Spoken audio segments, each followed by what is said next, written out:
And then the residents who live the other side of the road, including one of the people who's made a representation, I think, from the anchorage, they have a right of way to come through that gate and go up that road, yeah.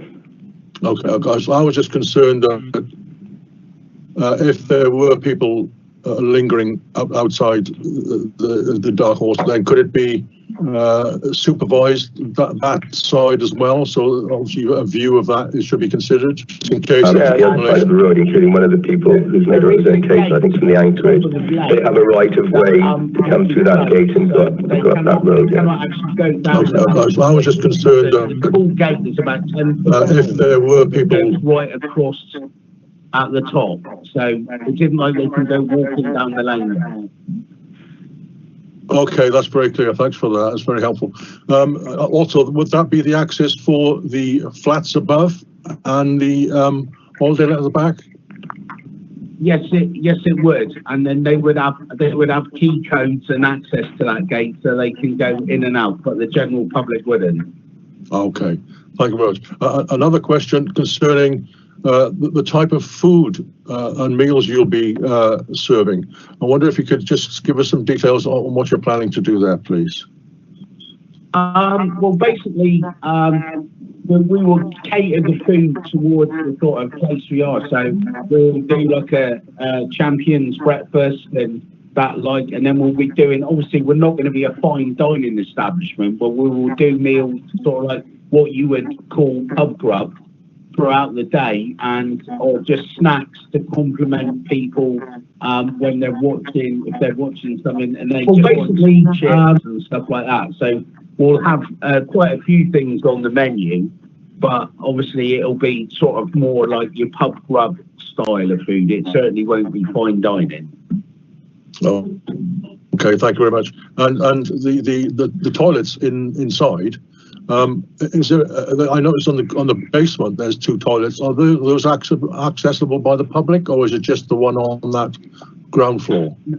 No, they're both. They will have to. No, they can't get any access down the back. So basically, they'll be in the pub, and they go towards the middle of the floor, and then go down into the toilets. And basically, the only areas they'll be getting into downstairs is the 2 toilets. Thank you. And what if post-COVID? How many do you think you would have a maximum capacity there? I'm not sure at the moment because this is a new setup. I have to wait to see what's happening with the license, and then the fire officer will come down and put a stipulation on that.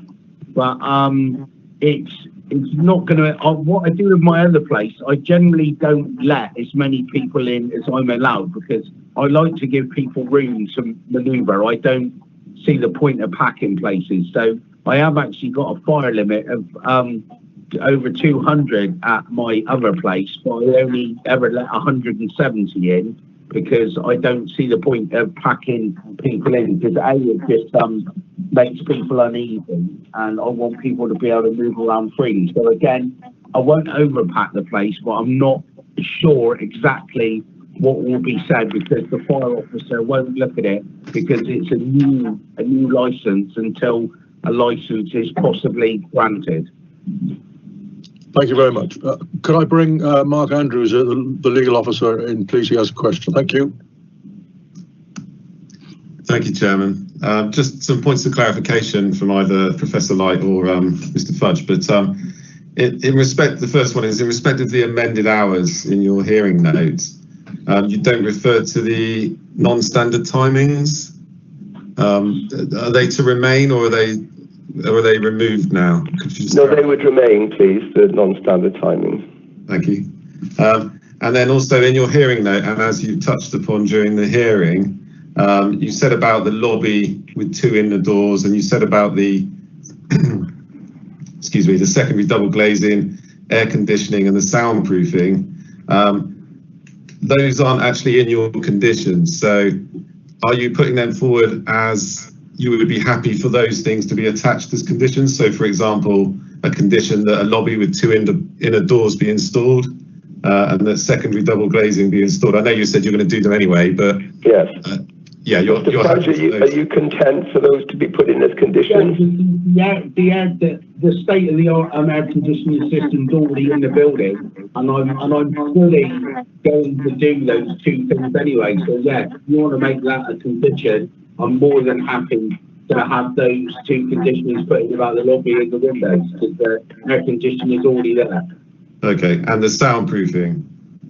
Yes, soundproofing, well, it's been done to an extent already, but say with the building being a fact, the only two areas of escape would be the windows and the doors, and the upstairs flats have actually already been done, and the soundproofing between what would be the licensed area and the flats has already been done. Okay, thank you. Just one final one is you've referred to the lane. I think it's Old Chapel Yard Lane. Is that the lane to the side you were talking about with the gate? Yes. Yeah. So I appreciate you've probably dealt with it by saying there's a huge gate there that would only be able to be accessed. But would you be happy for that to be conditioned so that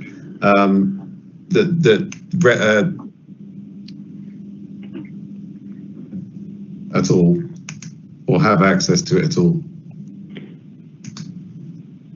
Yeah, I can see that. I mean, they'll have to, obviously, the owners will have to come up with a system that the residents down there are happy with. So I expect they would have to liaise on that.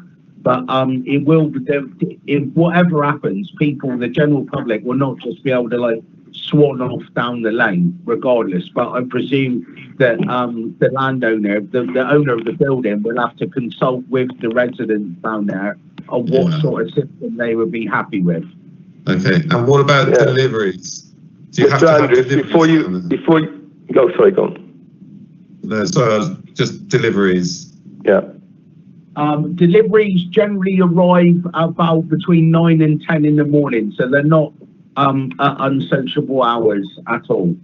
No, that's fine. I'm talking about will deliveries require access to that lane? No, because they will park the lorry at the top of the lane and bring because they wouldn't want to take, because you wouldn't fit the lorries that the brewery use would not fit down that lane. Yeah, okay. Thank you very much. Thank you very much. Yeah. Mr. Andrews, thank you, Chair. Before you go, yes. A condition like the windows and the doors are fine. You might want to let me have a look at them first if that does happen.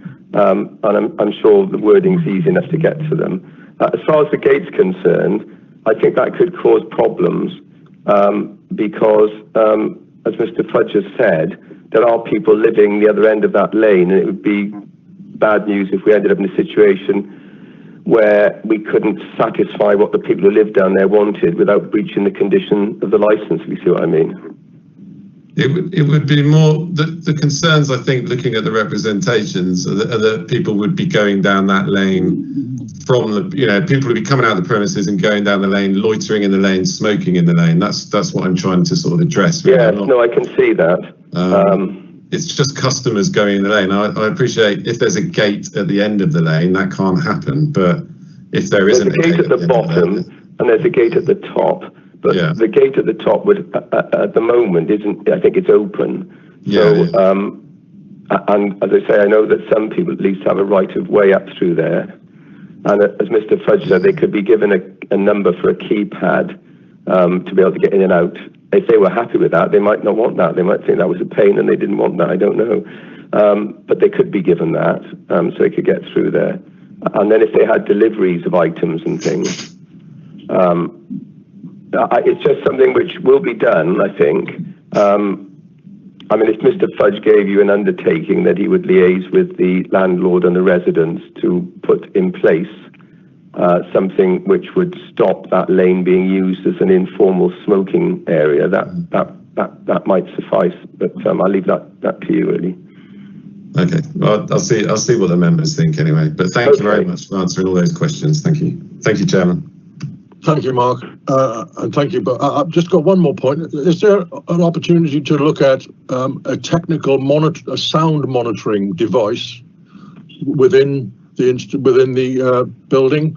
so that as some other, I'm a sound engineer myself, and I'm aware that you can get monitoring equipment to aid your to decide whether the levels are too loud or not. Yes, I mean those generally are put on disc jockey DJs decks and live music bands amplification systems, aren't they?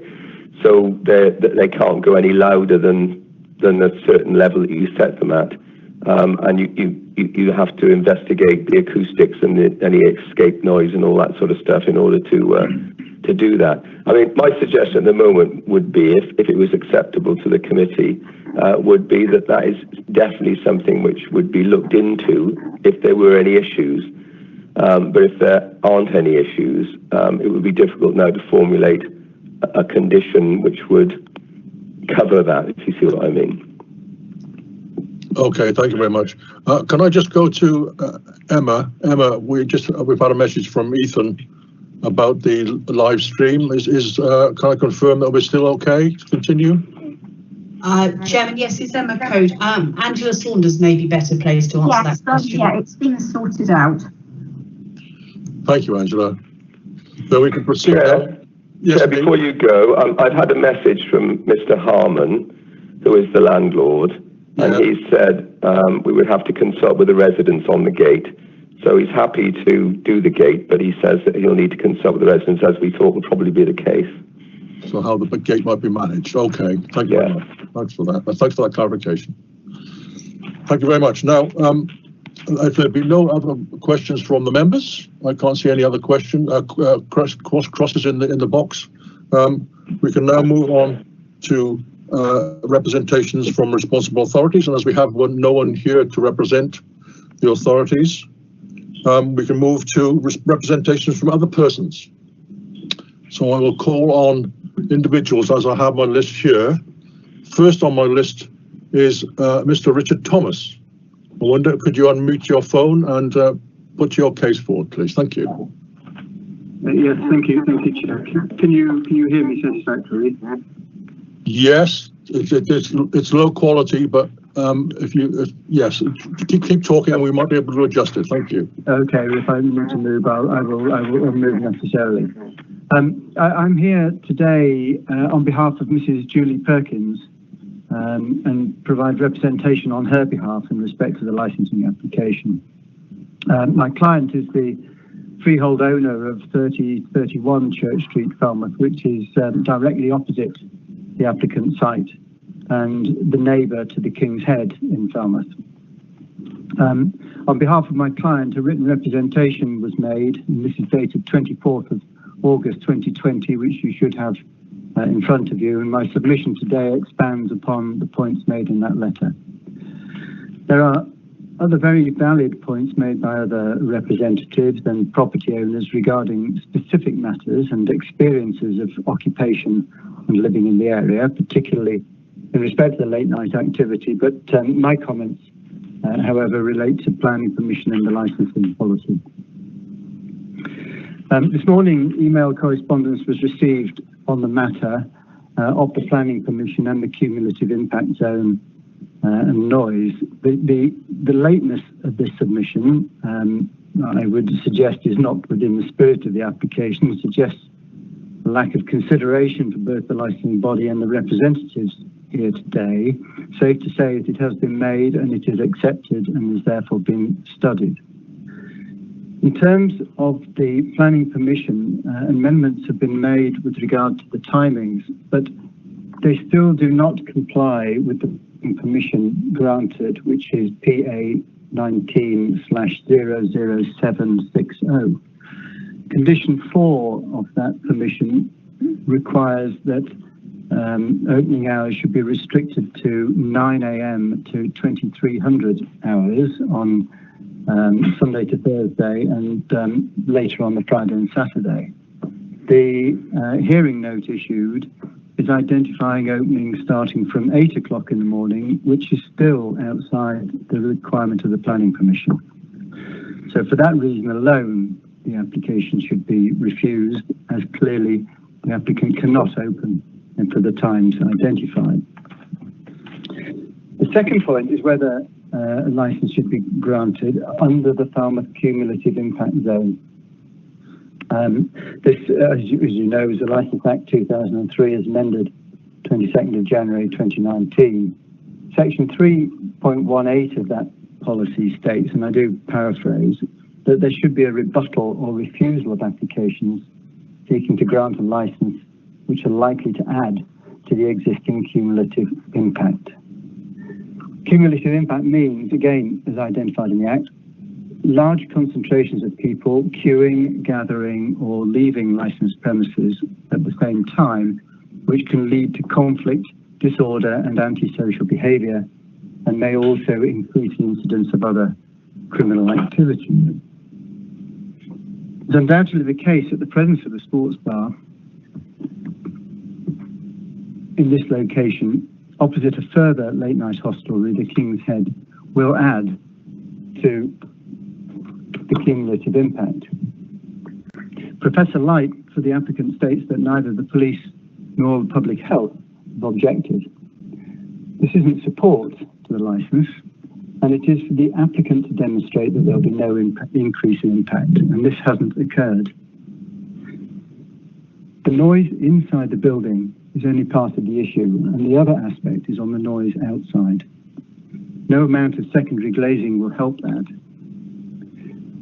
Clause 3.15 of the licensing policy states that in areas where the number, type and density of the premises selling alcohol or providing late night refreshment is high or exceptional, serious problems of nuisance and disorder tend to occur outside licensed premises and can also extend some distance from those premises. Some model conditions have been prepared should you decide to grant a licence, and while the conditions themselves are laudable, they're only as good as the capability of implementation. And unless regulatory bodies are present to ensure that implementation occurs, they won't be effective. It's the case that in reality, there is little on-site representation. Statements have been made by Mr. Fudge, and I'm sure he will do the best he can. But to ensure it's still a duty to ensure compliance with regulation, and unless this is in place, imposing conditions as set down, they will be pointless or ineffective.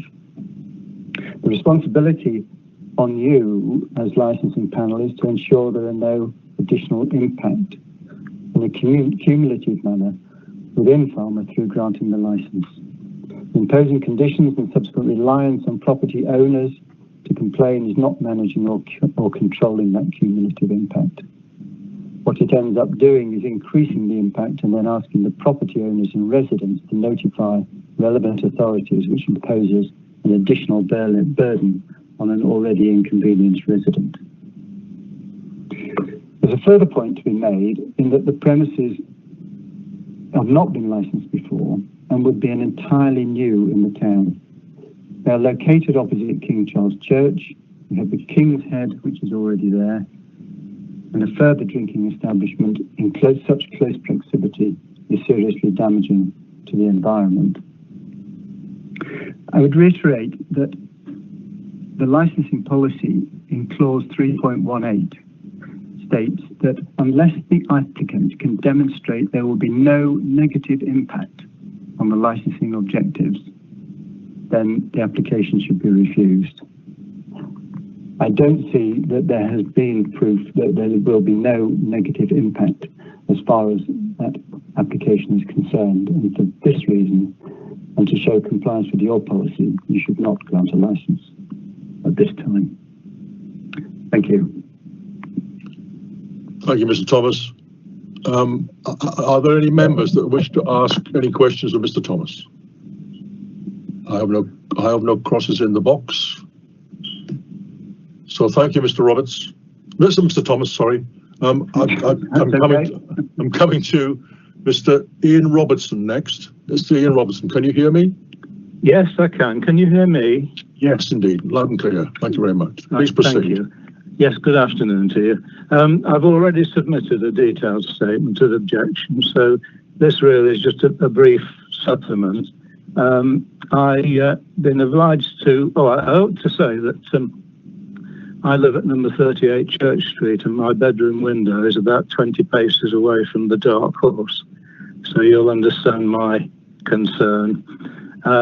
I've been obliged to speed read the supplementary documentation which arrived yesterday afternoon, which is full of impressive legalese and the usual veiled threat of legal action against the council for costs if it doesn't give in to the application. However, in the context of our objections, it completely misses the point. Every time Cornwall Council conducts a survey of the well-being of the local population, excessive noise tops the list of concerns. And this is our problem. Those of us who live in the immediate area, and some of us have been here for decades, and it used to be relatively peaceful, are sick and tired of having to put up with increasing noise levels. Now, the presentation was very nicely put, but it totally overlooks the fact that the current situation is already intolerable, because there is a huge, noisy, shouting, screaming crowd outside the King's Head, on at least 3 nights of the week that keeps me awake until about 3 or 4 o'clock in the morning. Mr. Fudge says, yes, very carefully, only allows a certain number of people into the King's, and the rest of them just mill about outside. And it does create a huge problem for those of us living nearby. And being expected, we just see this current proposal as adding to the problem. Being expected to believe that the measures they describe to mitigate the problem, it's a bit like asking us to believe in Father Christmas. You cannot control people leaving licensed premises late at night. And as for using the dedicated phone line, I can imagine ringing just after midnight on Saturday night to say that a group of their customers is passing under my window, singing, shouting, swearing, fighting. Can you please run after them and ask them to be quiet? I mean, it just isn't going to happen. The thing is that this proposal is entirely inappropriate for this particular location, which Mr. Thomas made the point just a few moments ago. The only other thing I have to say is that I would like to believe that Cornwall Council has a duty of care to its citizens and can protect us from something that can only add to our misery. And that I would urge you to do. Thank you. Thank you, Mr. Robertson. Are there any questions from the members for Mr. Robertson?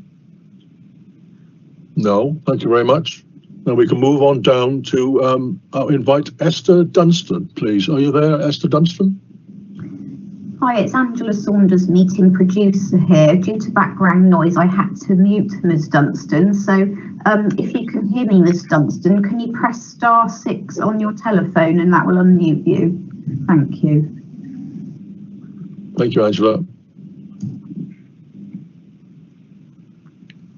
Esther Dunstan, can you hear us? Can you hear me? Yes, indeed. Very loud. Oh, right, fine. Okay, lovely, thank you. Thank you very much. Please proceed. Thank you. Thank you. Good afternoon, everyone. I'm Esther Dunstan, and I've lived here, like many other residents, for a considerable time. In my particular case, 37 years. You may well imagine that I've pretty much seen it all in terms of the late night economy and the sort of things that go on in the street.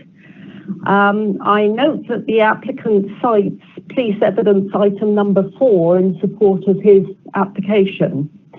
Unfortunately, since this relates to the 3-year CIZ period to May 2018, the statistics contained therein are, some of them are over 5 years old, and actually the world has moved on since then. Presently in the street, we are in a situation where venues are closed much earlier, of course, because of COVID, and late night music venues are unable to operate. And until very recently, no students had returned to university. But in spite of this, there has been a marked recent escalation in late night disturbance and violence, which must be factored in when considering this application in the light of the CIZ. I've made a note of the following events which have occurred over the last couple of months, mainly on but not confined to weekends, and were all reported, they're all in the public domain, they were reported in local media or news feeds. 15th of August, tweeted by Falmouth Police on the 16th. Through the night, we have responded to multiple reports of alcohol-related disorder in the town centre. Assaults of varying degrees have occurred and reports of individuals carrying or using offensive weapons. On the 18th of August, I witnessed from my window at the front of the property at 9:30 p.m. On the street outside, a young male held up by his equally inebriated companion vomited over some recycling out for collection. They then staggered on down the street towards Event Square, and at the sight of an approaching group of males, the one who had vomited punched the air and shouted, "England, England!" They had certainly come from one pub and looked purposefully heading for another. It's tempting to suppose, based on his actions, that the male had been watching sport that evening while drinking to excess. I'm not saying that this would necessarily happen in Mr. Fudge's pub, but it illustrates the mentality of some of the people who watch sport. Posted 1st of September on Your Falmouth High Street Facebook page. The owner of Botanical Italians in Owenick Street had planters outside vandalised, and this elicited a number of similar comments from shopkeepers and residents that the nighttime situation is getting worse, and perpetrators, quote, don't care about CCTV anymore. A resident of Upton Slip complained it's been spray painted almost every other week. People have been relieving themselves there in broad daylight. Thursday, Friday, Saturdays, there's always broken glass and vomit. Lots of planters going missing. The proprietor of the 40s tea room had brand new metal advertising boards kicked over, bent and stamped on until they were unusable. Further report on the 5th of September, Falmouth Packet. Falmouth Mayor has spoken of the town developing a street drinking culture as extra CCTV cameras are put in place until the end of September. He had written to the Police and Crime Commissioner, Alison Hernandez, and Devon Cornwall's Chief Constable over his concerns about police resources in the town, and highlighted the antisocial behaviour and street drinking culture developing. He said, my view is that police presence is getting less and less, therefore we rely more and more now on CCTV to pick up the problems. Further report on the 7th of September. Two shops in Owenick Street were the victim of seemingly mindless vandalism this weekend. Bookmark was attacked early on Saturday morning, the 5th of September. Speaking to Nub News, the proprietress described hearing a loud screech outside the shop at 3 a.m. She reportedly saw a group of 7 or 8 people outside and heard a loud thud on the door. The front window of the shop was punched and kicked and will now need repairing. And the following evening, police were called to Simpsons on Owenick Street after reports of a drunken individual smashing a window. So that's the sort of thing that's happening at the moment. I'm gratified to see that Mr. Fudge has seen that our legitimate concerns about the operation of the proposed bar should be addressed by way of expert advice from Professor Light. There are, however, some anomalies and lack of clarity within the new proposed operating conditions, which do need clarification as they relate to essential measures for noise management within and outside the premises. Dealing first with control of sound from within. This application has morphed from a restaurant to a bar, and so has effectively fallen through the gaps of the usual procedure whereby environmental health would have suggested an EH-TAP, that's an environmental health technical advice for planning applicants, acoustic assessment at the outset. This would have flagged up the need for proper soundproofing at the appropriate stage. Although the building's granite street facade makes it appear substantial, its actual construction, and Mr. Thomas could probably give you more information on this, it's his field, is likely to be only standard 20-inch wall construction, which was in general use when it was built, and the party walls will doubtless be considerably thinner. I note the applicant says that sound insulation has been done between the ground floor and the first floor flats, but there is the party wall as well.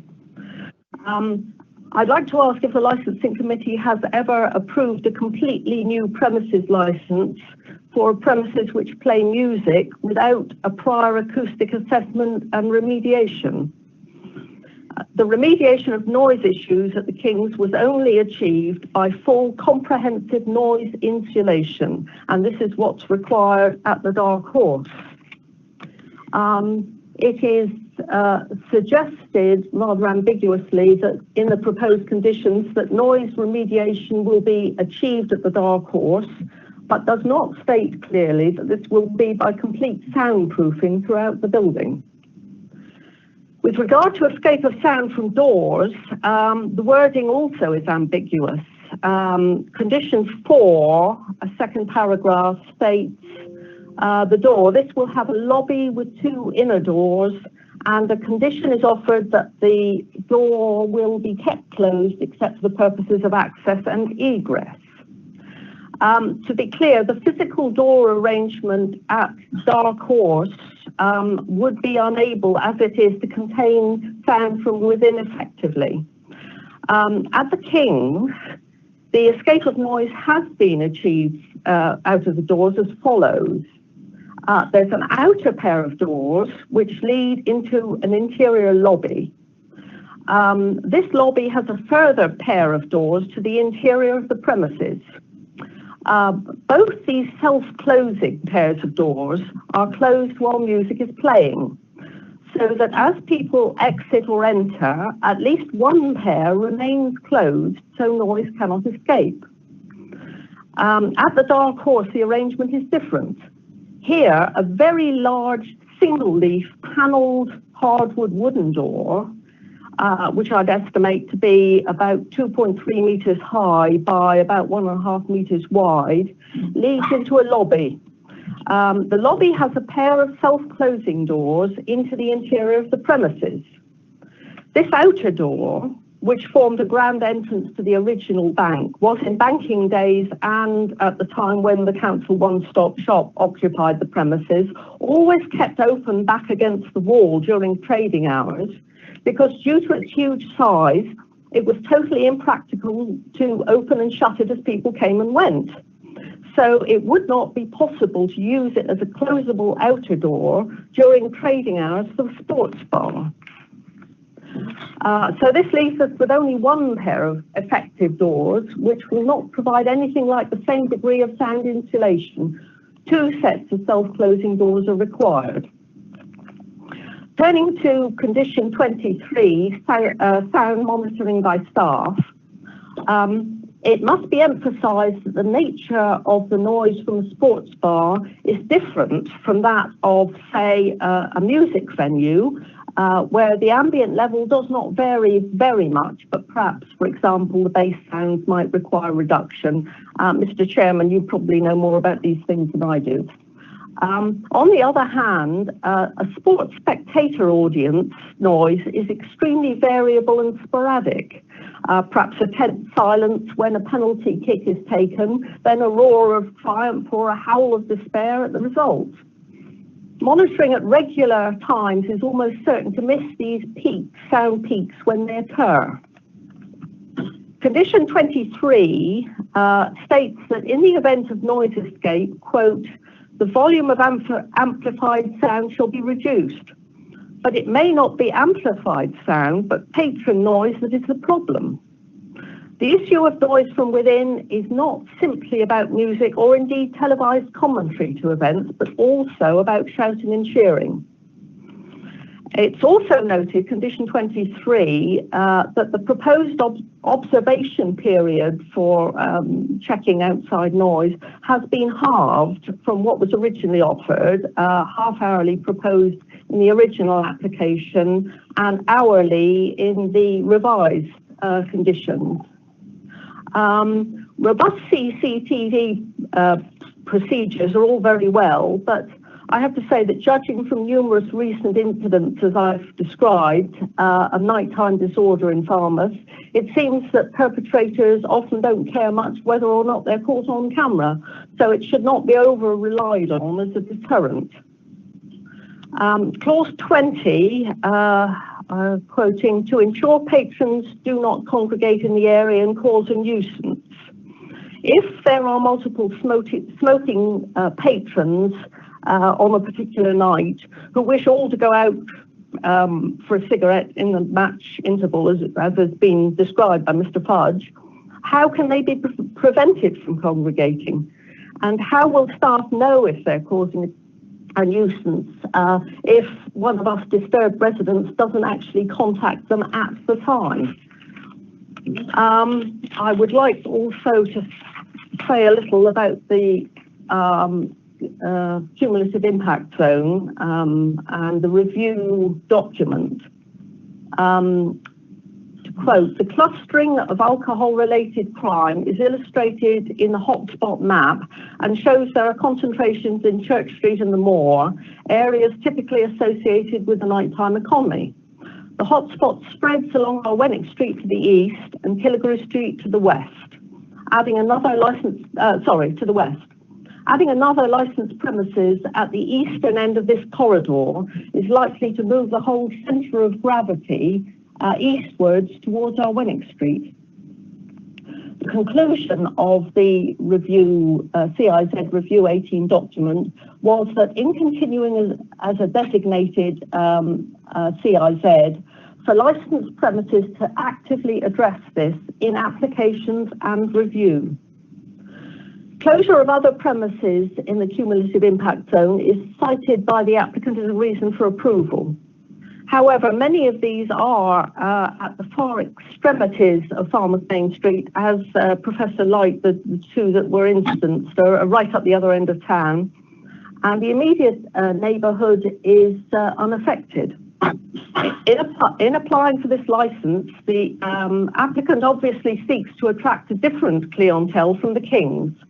So it follows that by bringing extra people to the area at night, there will be an impact.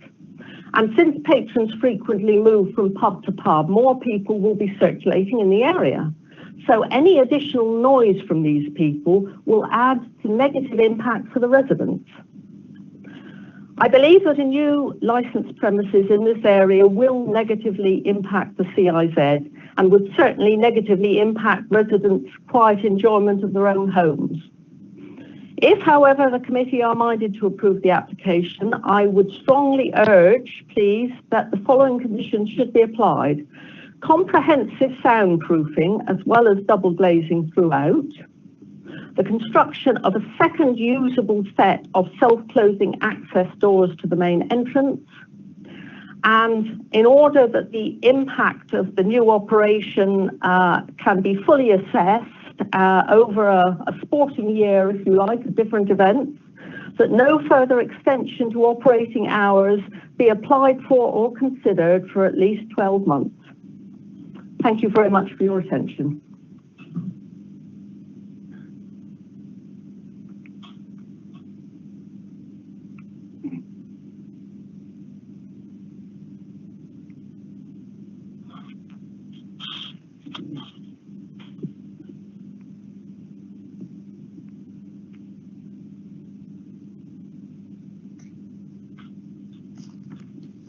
Councillor Marston, it's Emma Code, Democratic Officer. I don't know if you are on mute at the moment.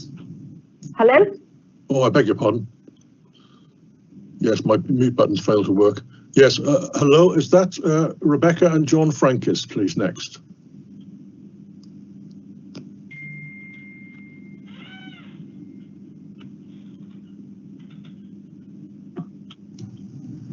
Chairman, it's the meeting producer. They are on the call.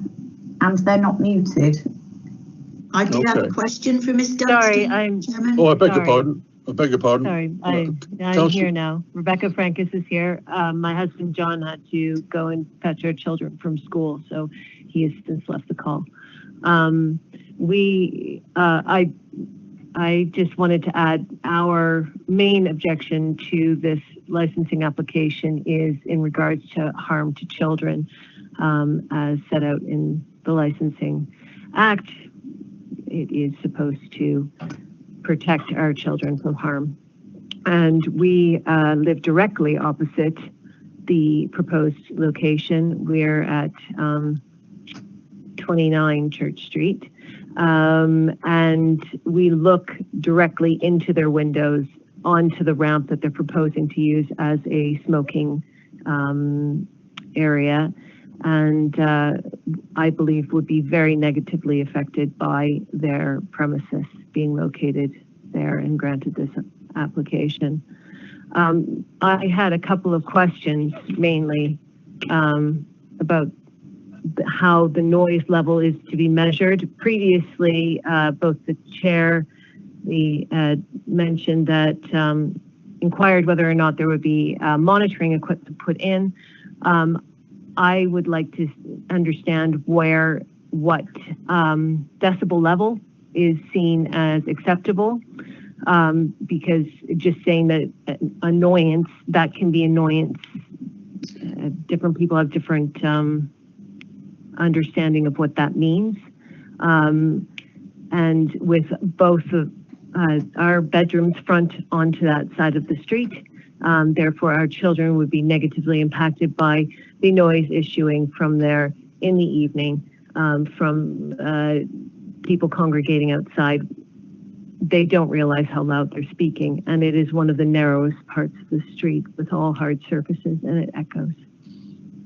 We are aware that there is another pub in the near vicinity, and it does have extended hours, which is unfortunate. However, they are down the street, and it would just add to the noise level in a negative way. And as pointed out before, it's a cumulative impact zone, and so far we have not had any evidence from anyone suggesting how it is going to positively impact the community if this license is granted.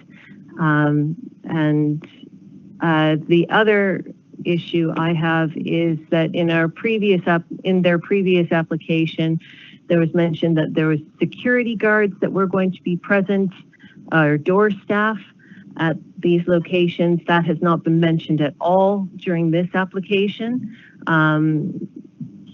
And at the time, Mr. Fudge had said that he was going to share the security doormen between the two operations, which I didn't understand how that was going to work. I would love to know what's going on there. There was a license for dancing for 1 hour at the end of closing in the initial application. I have not heard mention of this and wanted to know if that was going to continue. And the solicitor for the representative, or the representative for the person applying, since it as well that that they are planning to rent the accommodation above, but I can wholly tell you that there are actually occupiers there now, which leads me to not feel like there is any trust there, because you do have tenants living above this building at the moment. And that is, if anyone could enlighten me with my questions, I would really appreciate it. Thank you, Rebecca Francis. I'm sure that the applicant will reply when they do their summing up. Thank you very much. And I do apologise for Councillor May. She had a question for the previous speaker, because Mary, your cross came up too late. Shall I ask the previous speaker to come back? That's me, Esther Dunstan. Yes. Yes. Mary, could I ask you to ask a question for Esther Dunstan, please? Yeah, fine. Thank you, Chairman. You did say just before you signed off, Ms Dunstan, about the hours. Could you repeat what you said about the hours again? Yeah, I'm sorry, I hours. wasn't sure how clear I was, because one can't hear oneself speaking, obviously. No. Hours. I mean, were you referring to the latest update in the hours, or the first admission on the hours? No, I don't think I referred to the hours. I talked about the cumulative impact loan, and then I asked about conditions for soundproofing and... No, it was definitely about the hours you mentioned. I didn't know whether you were referring to the latest update on the opening times.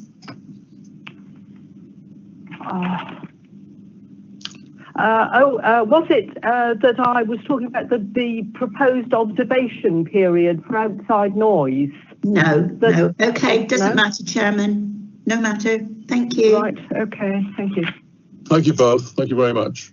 Chair, it's Richard Thomas here. I did mention hours in terms of the planning application, if that's what Councillor May is referring to. No, you mentioned the change between the 8 and 9. Planning had said 8, planning had said 9. Okay. Are you referred to that? No, it wasn't that, but thank you. Again, if we can get clarification from as the applicant sums up, that'd be very helpful. Thank you very much. So we can now move to Jessica Howie, please. Are you there, Jessica Howie? I am. Can you hear me? We can indeed. If you'd like to proceed. Okay. You can hear. Thank you very much. Please proceed. I have very little to say because I think Esther and Rebecca have summed everything up, and Ian as well, very well. So there's not a great deal of point in my repeating it all. But what I did want to say and make clear to you all is that at the end of Old Chapel Yard, there are actually 5 properties there. I think you referred to the Anchorage having cited an objection. There are actually, you've had objections from Royals and my property, which is Gallants. We are concerned about activity at the top of the lane, people hanging around the big metal gates at the top of the lane, smoking, drinking, etc., even if they're drinking from plastic cups. And that's what concerns us, because the noise at the top of the lane will travel down. I'm also concerned about the air conditioning. I am anxious. I have heard that it's Mitsubishi and it's excellent, etc., etc. But I am concerned that my bedroom is at the back of the property and I might just hear that air conditioning, and I would really like serious reassurance that I cannot hear that. What else do I want to say? One of the things no one mentioned is that when they leave or when they're outside having their cigarettes, etc., the other thing that happens is that people talk on their mobile phones. And because it's a mobile phone, for some reason, there seems to be a need to project one's voice very loudly and, shout, I'm in Falmouth and I'm doing this, that and the other. And it all becomes a great nuisance for people who might be trying to sleep nearby. You referred to, Rebecca referred to the flats being let already. I think they've actually been let to students. And the other property you referred to, the landlord of 34 Church Street, has a holiday let in the lane. I think it really is more of a very small Airbnb. It's not a substantial holiday let. I doubt that people would be there for more than a couple of nights. It feels very different. I am very concerned about those of us who have properties behind the gates, and we are being disturbed and have been disturbed considerably in the past. And like Esther, I notice what goes on in the street. When I emerge in the morning, you can see what's happened during it there. Anyway, I think, probably everything has already been said, so I will leave it there. Thank you, Jessica Howie. Are there any questions from the members for Jessica Howie, please? There are no crosses in the box, so I can now... Sorry, Chairman, it's Angela Saunders, meeting producer. We do have another number on the phone ending 0038, which isn't on the list from the licensing officer, and the licensing officer hasn't been able to clarify who it is. Can I just ask who that is on the number ending 0038, please?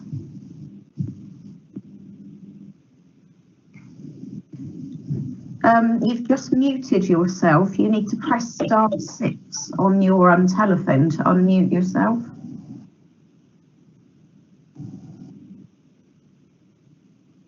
Hi, you're unmuted now. Can you confirm who you are, please? Oh, can you hear me? Yes. Yes. I'm Rupert Pearman. I'm the landlord. I was just invited to the meeting, so I've just been listening in, but I didn't have any representation to make. Okay. Thank you very much to make that clear. Thank you very much. Now then, so if that's all that we have representing the other persons, are there members wishing to ask questions of all parties at the moment before we hand over to the applicant to have their final say? Chairman, it's Angela for the meeting producer again. I would just like to say that I had to mute Professor Light, who is acting on behalf of the applicant. So if he wants to speak, Professor Light, you need to press *6. Thank you. No, fine, Chairman. Thank you, councillors. No, I'm fine, Chairman. Everything I wanted to ask has been answered in one way or another. Thank you. Thank you very much. Then I can now ask the applicant to sum up, hopefully addressing some of the points made by the respondents. Thank you very much. Hello, it's Roy Light. I'll sum up for the applicant. Thank you, Chair. First of all, my apologies, my mistake. Tenants are already in the 3 flats. I misunderstood what the landlord told me when he was talking about the flats. I didn't know that they were finished and that there were 3 tenants in there. So no one tried to mislead the committee. I made the mistake, so my fault. So I apologise for that. As far as the holiday let's concerned, well, Airbnb holiday let, I don't know if it makes much difference, but that is there. Then the air conditioning, Mr. Fudge has already assured everybody that there won't be a problem for Mrs. Howie with that. Similarly, she's concerned about people at the top of the lane smoking, drinking, even out of plastic cups. Well, nobody will be drinking out of anything from these premises because they won't be allowed to bring any alcohol out with them. So that deals with some of those things. Let me see what else we've got. Can I just raise a couple of points? I don't know who's speaking. Is that Mr. Fudge? Yeah, just a couple of Mr. Robertson. Obviously, I don't want. Yeah, he made a point that he reckons that the Kings. I know it's a separate application, but it's just painting me in a bad light. We close at 2 o'clock, so my patrons won't be keeping them awake at 4 o'clock in the morning. And the other thing for Esther is we will be building. I did point that out in the when we did our application. I will be building the secondary porch in keeping with that porch that's already there. So it will have exactly the same setup as the Kings. I'm not using that big front door that you described as one of the doors. That is separate. There'll be an extra set built inside. Obviously, I'm not going to do this at the minute until we find out one way or another, but I will assure you it will have a similar sort of setup to the Kings across the road, and the first door is just not part of that equation. Okay, thank you, Mr. Fudge. If I continue, if I could go back to Mr. Thomas's representation and the planning permission point. I'm sure that the committee is well aware, but Mr. Thomas might not be, that this isn't something which the committee will be looking at or taking into consideration. It's covered in the Cornwall Council licensing policy statement at page 35, paragraphs 12.9 and onwards. And it says where issues concerning, this is 12.11, where issues concerning planning, building control have not been resolved, the planning authority will make representations if such matters affect the promotion of licensing objectives, and in particular where the activity wouldn't be authorised. The hours sought exceed those on the planning permission. Well, planning haven't made any representations, and therefore it's a matter for Mr. Fudge. He'll get his licence if it's granted for the hours applied for, but of course he won't be able to use it for those hours, but he may make an application to planning to change planning. It's always impossible to know which one to do first, because you can't get planning if you haven't got the licence. You can't get licence if you haven't got the planning. So that's not something which the committee will be taking into account today, as evidenced in their policy document. I'm grateful to Mr. Thomas for saying that the conditions are laudable. He's concerned they may not be implemented. Well, they will be implemented by an experienced operator who will make sure that they are. If they're not, and there are problems, then that experienced operator will be called back before the licence committee to account for that. We're also told by Mr. Robertson that there have been lots of issues for him, noise from the Kings and so on. Any complaints he made to police or to the council, we've not heard about any of those. Our understanding is there hasn't been any. But if there had been some, then presumably the police or licensing would have objected today on the basis that lots of complaints or a number of complaints had been made in the area, and we hadn't heard about those. Mrs. Dunstan raises some issues and talks about sound from within and the sort of sound levels which occur in the Kings. Well, this isn't going to be a place where music will be played as it is in the Kings, and Mrs. Dunstan says the committee probably has never granted a licence to any premises which are going to play music without a noise assessment.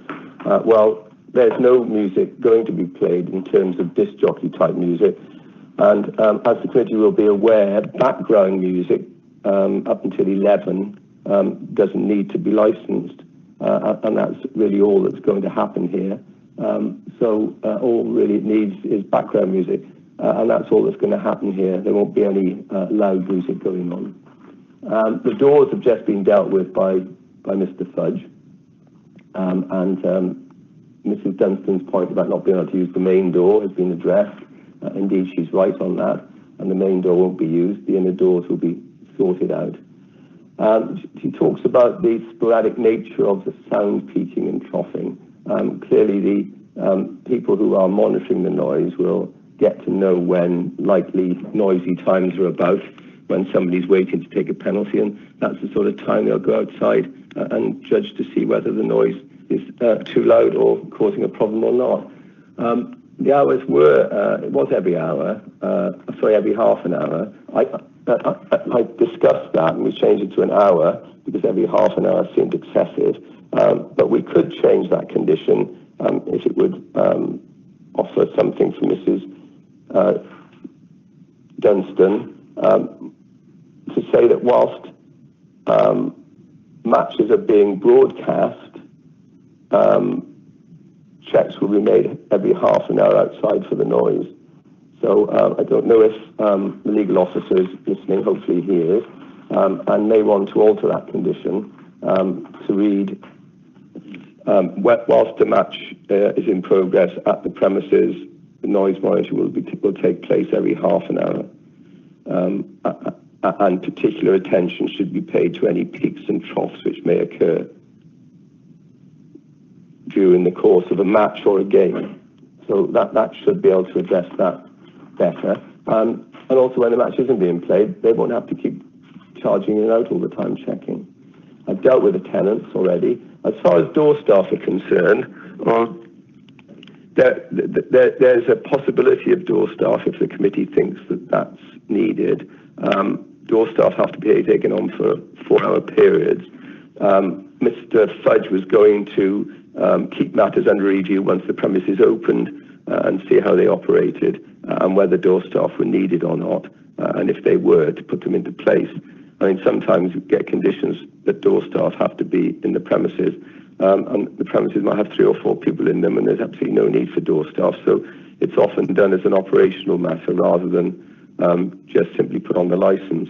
And once the premises open, it will be easier to know. But it may be that Fridays and Saturdays between 8 and 12, there'll be door staff. I don't know what Mr. Fudge thinks about that time, or whether he'd rather wait and see how it works out. Mr. Fudge listening? Yes. Again, we'll just play it by ear, and it all depends. I mean, there might be a game on, there might not. So normally going on, there might not be need for it, but we can, with any sporting event, you know exactly what's coming up with weeks in advance.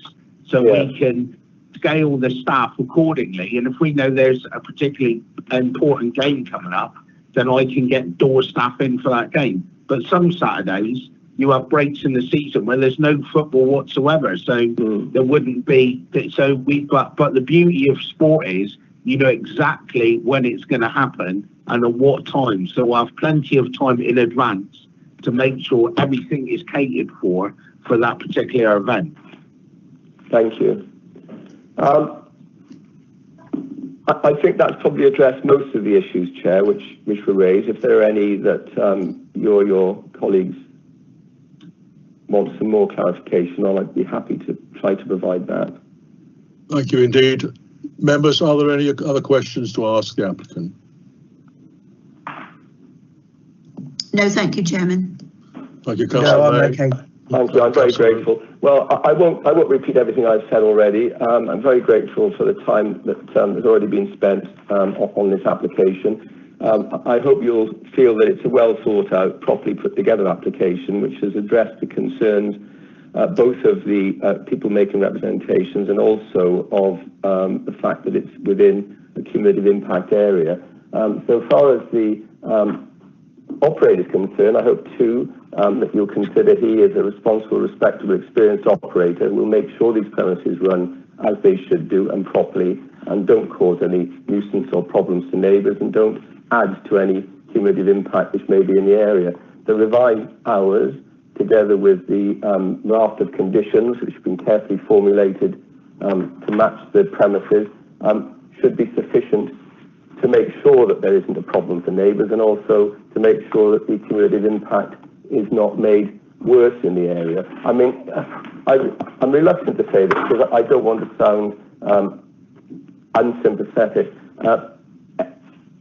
The representations are all perfectly understandable, and I can see why they're being put, and I can see the concerns they have.